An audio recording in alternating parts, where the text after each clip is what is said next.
Meio-dia e 1 minuto. Boa tarde pra você ligado na programação da Band News FM nesta terça-feira. Que beleza, hein? 27 de agosto de 2019. Eu sou a Carla Bigato, voltei de férias ontem. No tô pique. ainda, fazendo dancinhas. Eu quero no saber... começo da segunda hora do Band News. Eu quero saber da história da Carla Bigato, que ela não contou. Eu contei pra vocês fora do ar. Ah, não, mas eu quero que você conte no ar, porque o ouvinte não sabe, ele tem que saber. Assim, aqui a gente ainda está numa democracia, não está? Tá, maioria. Então, é simples.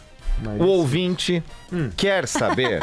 999-592-100, precedido de 11. Se quiser saber, manda um joinha no nosso WhatsApp. Se não quiser saber, também a gente joinha não... pra baixo. A gente não fala mais sobre isso. Não tá mais aqui quem falei. Fechou. Oi, Eduardo Oineg. Boa tarde pra Carla você. Bigato, Tudo bem? chegando na segunda hora do Band News no meio do dia, 2 horas e 2 minutos comigo aqui no estúdio.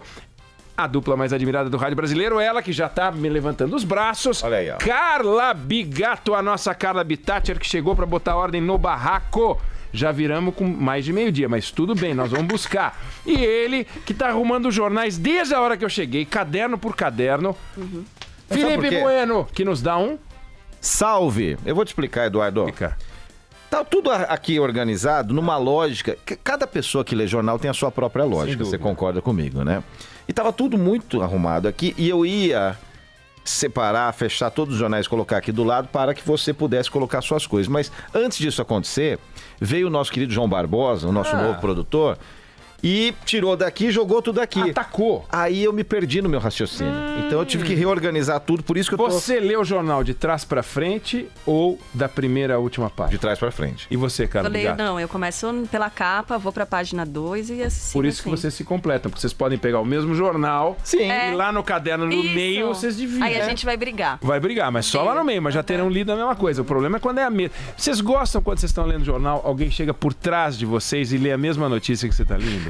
Você se incomoda? Me incomoda. Você tem o problema com o cachorro. O cachorro não lê a sua notícia. Não, mas ele senta em cima do jornal. Mas põe em um lugar que Desgraçado, né? É, mas daí ele fica latindo, chamando. Não, eu não concordo com essa análise do colunista. Até o cachorro tem opinião. Ah, tá louco. Nesse momento de rede social intensa, até o cachorro tem o que dizer. Alberta. Mas olha, eu queria ler um trecho aqui. Vamos lá. De um discurso. Depois eu vou dizer quem fez, mas é assim, ó. É somente na minha pessoa que reside o poder soberano.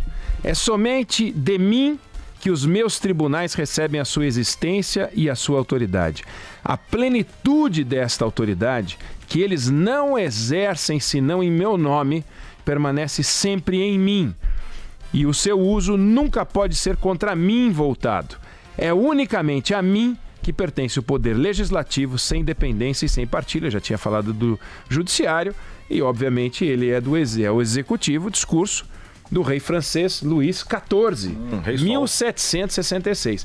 Esse discurso, ele mostra uma visão de Estado muito própria do nosso rei Sol, porque, como a gente sabe, ele era o Estado, ele podia tudo, criava imposto, recolhia imposto, controlava a política, a nobreza, o clero, editava a lei, implantava os critérios de justiça. Tudo que ele mandava fazer, as pessoas faziam, afinal ele despachava com Deus, né? Hoje em dia não tem nenhum país montado desse jeito, país civilizado, país em que a gente gostaria de viver. Mas mesmo a gente tendo Constituição e os 3 poderes, aqui no Brasil a gente tem uma visão estadocêntrica, pela qual a sociedade financia os governos, e esse coletivo de governos forma um rei-sol. E esses governos decidem o que bem entendem com o dinheiro público. E aí é um poder soberano, os meus tribunais, o meu legislativo, sem partilha, a mim pertence o poder, esse a mim é um coletivo. Mas não deixa de ser muito parecido, de certa maneira, né? E a luta contra esse estadocentrismo é muito complicada, muito pesada. Basta ver o que a gente está discutindo nesse momento. Olha só o que a gente está discutindo nesse momento para tentar desmontar essas amarras desse poder extraordinário do tal Estado sobre a sociedade. A gente está discutindo a reforma da Previdência para retirar as mega aposentadorias dos amigos do Rei Sol. A gente está discutindo a reforma tributária para simplificar a forma de mandar dinheiro para o Rei Sol.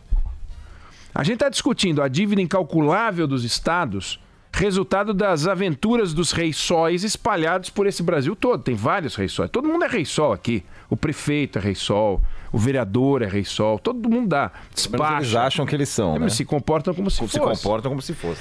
Você pega o programa de privatização para desfazer a ideia de que o rei-sol também pode ser o empresário-sol, né?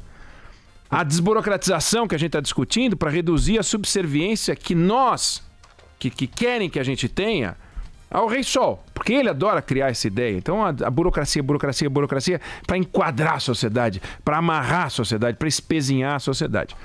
Tudo a gente está tentando fazer para tentar desmontar um pouquinho esse monstrengo. E olha como demora.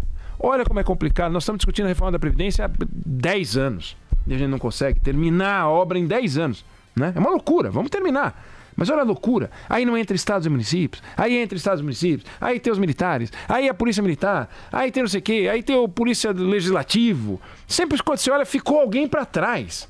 Aí fulano... esse vai ser com 25 anos. Mas por que eu vou ser com 35? Porque você não é rei-sol. Você não é amigo do rei-sol. E esse estadocentrismo...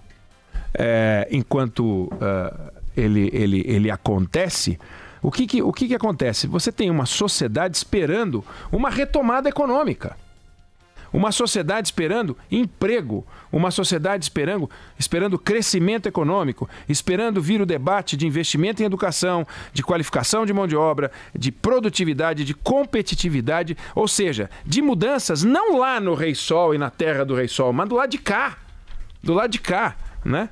Com a gente, mudanças que mudem a nossa vida, né? Porque, para além do Rei-Sol, tem um Brasil das ruas, o Brasil privado, o Brasil que está por aí, e o tecido social desse Brasil precisa ser olhado com muito carinho, porque você tem o que eu falei, desemprego, você não tem crescimento econômico, e eu queria mostrar um indicador que está ligado diretamente ao fracasso na tentativa da gente fazer uma mudança rápida, radical, que a gente não consegue, que é a desigualdade social. E aí, gente, tem um estudo da Fundação Getúlio Vargas, saiu dias atrás, uma pesquisa chamada A Escalada da Desigualdade, qual foi o impacto da crise sobre distribuição de renda e pobreza? Trabalho do economista Marcelo Neri. E ele fala da desigualdade nos últimos 4 anos, o que aconteceu.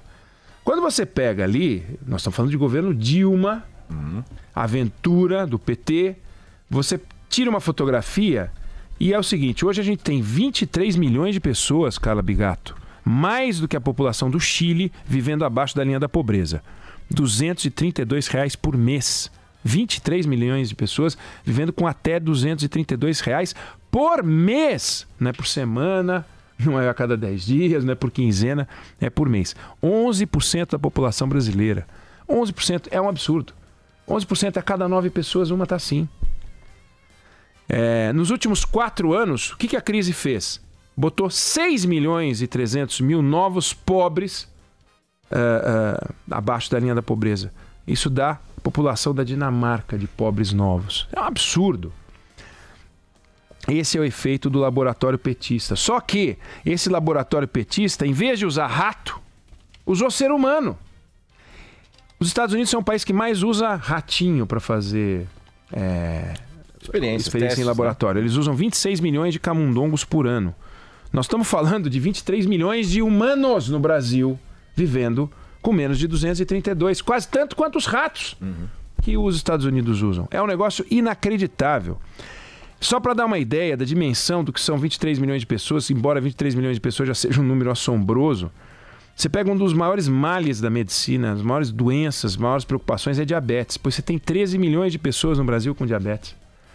A miséria é uma doença maior, mais grave do que a diabetes. E o que aconteceu além do aumento do número de miseráveis nesse período? A metade mais pobre do país perdeu 17% da renda nesse período. Perder 17% da renda é o mesmo que ganhar 12 meses de salário e perder 2. É o mesmo que você tentar financiar um ano de 12 meses de despesa com 10 meses de receita. Não dá. Não tem condições.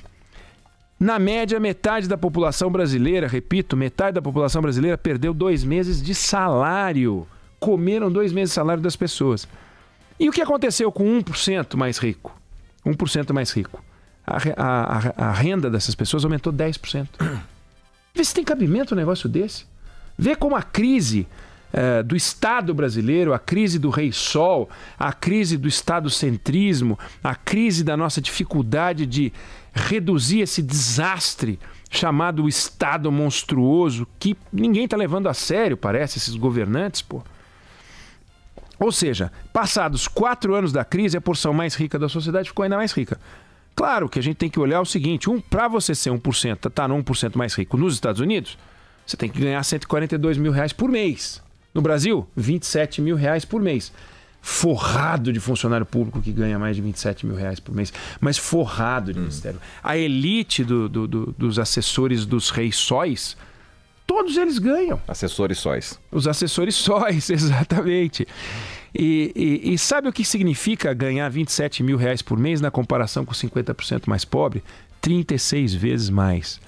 Os 50% mais pobres têm, em média, uma renda de R$ 754 reais por mês, Carla. Nossa. Ou seja, de uma forma simples, fazendo conta, um mês de salário mais baixo do 1% mais rico, o cara do 27 pau, ele ganha 3 anos dos 50% mais pobre. Se você pegar um ano de salário dessas pessoas, dá a vida 36 anos do 1% mais pobre. A vida. Um ano de trabalho do topo da cadeia alimentar, que não é o topo, hein? É a base do topo. É ao menos 27 mil reais. Isso é sustentável? Claro que não é sustentável. Não tem como manter um país assim. Não dá pra gente querer manter o país assim e não dá pra gente querer diminuir a desigualdade social ao estilo venezuelano, que é tornando todos miseráveis. Que foi o que eles fizeram lá. Que a experiência continuou, aqui parou. Lá continuou, continua até agora, empobrecendo todo mundo. 87% dos venezuelanos tem uma renda abaixo da linha da pobreza. Ela é mais justo lá do que aqui. Mais equilibrado, né? Mais equilibrado. A pobreza extrema na Venezuela é 6 vezes maior do que no Brasil. 6 vezes. Tem mais gente pobre. Então, tem menos diferença se você for olhar. Claro, sempre vai ter 1% mais rico. Mas não é isso que a gente quer. A gente quer enriquecer os pobres. A gente não quer empobrecer os ricos. Óbvio. E para produzir riqueza, a gente precisa estimular a iniciativa privada. A gente precisa estimular aquele pedaço do país que é massacrado pela burocracia, pelos impostos, pela má qualidade da infraestrutura, blá, blá, blá, que faz a maquininha andar, que gera PIB, os geradores de PIB, né? Não é o Rei Sol, os comedores de PIB. Porque lá de lá estão os comedores de PIB. Nosso Dom João comia franguinho e esse povo come PIB, pô. Come PIB. Então, um país em condições de gerar riqueza, ele reduz a pobreza, é inexorável. Se você gera riqueza, você reduz a pobreza. Não tem como você produzir riqueza sem gerar uma redução na pobreza. Você vai ter mais gente ganhando dinheiro e nesse campo a gente está devendo. Então a gente precisa vencer essa agenda de desmonte do Estado, que está difícil, para trabalhar a agenda de construção dos pilares de uma sociedade moderna. Porque uma sociedade moderna não é só uma sociedade onde os tributos não se contam às dezenas. 90 tributos. O país que não tem 90 tem só 35 é moderno. Não é moderno. Isso é o básico que a gente tem que fazer. É uma sociedade onde você tem eficiência, justiça social, porque não dá para ter isso aqui. Não dá para você ter 5G e não G. 5G e não G. Não tem cabimento você falar no telefone de 10 pau e nego que não tem condições de fazer uma ligação porque não tem rede. Então eficiência, justiça social e liberdade econômica. É assim que a gente pode avançar. Então é isso, fica o recado contra o Rei Sol, contra o Estado Sol, contra os reis sóis, os assistentes sóis, os assessores sóis.